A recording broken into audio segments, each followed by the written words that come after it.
ජේසුනි ඇයි මේ තරම් මට ආදරේ වටිනවාද මම ඒ තරම් ජේසුනි ඇයි මේ තරම් මට ආදරේ වටිනවාද මම ඒ තරම්.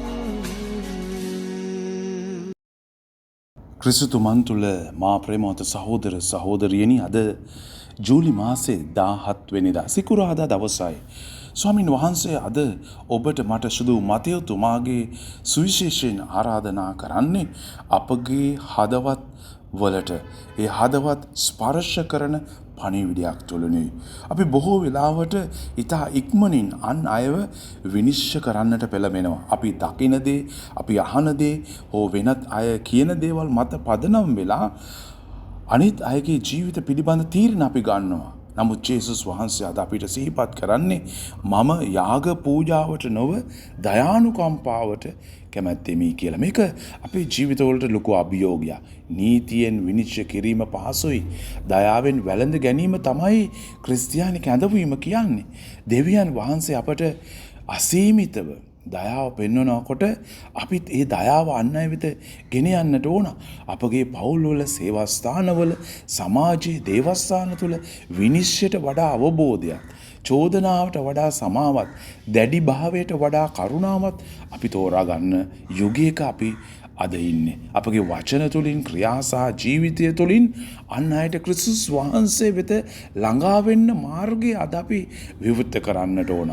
අද අපි අපෙන් අහලා බලමු, මම අද යම් කෙනෙකුව විනිශ්චය කළාද? එහෙම නැත්නම් ඔහුට හෝ ඇයට දෙවියන් වහන්සේගේ දයාව අත්විඳීමට අවස්ථාවක් ලබා දුන්නද කියලා.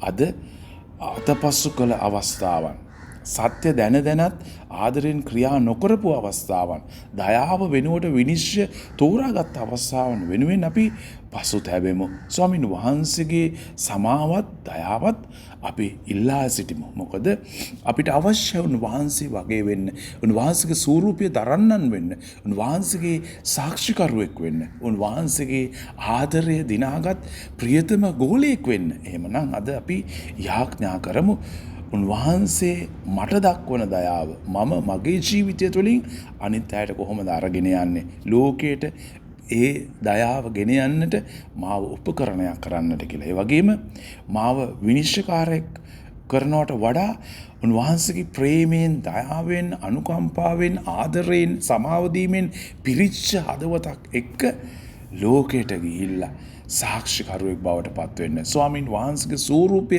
දරන්නෙක් බවට පත් වෙන්නට, අම්මා කෙනෙක්, තාත්තා කෙනෙක් දරුවෝ බවට පත් වුණොත් මේ ලෝකය ඇත්තටම සුන්දර වූ ස්ථානයක් වේවි.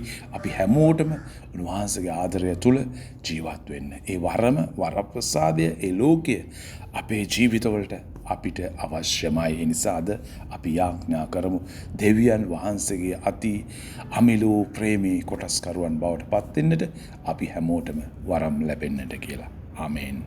ජේසු පීඩයි.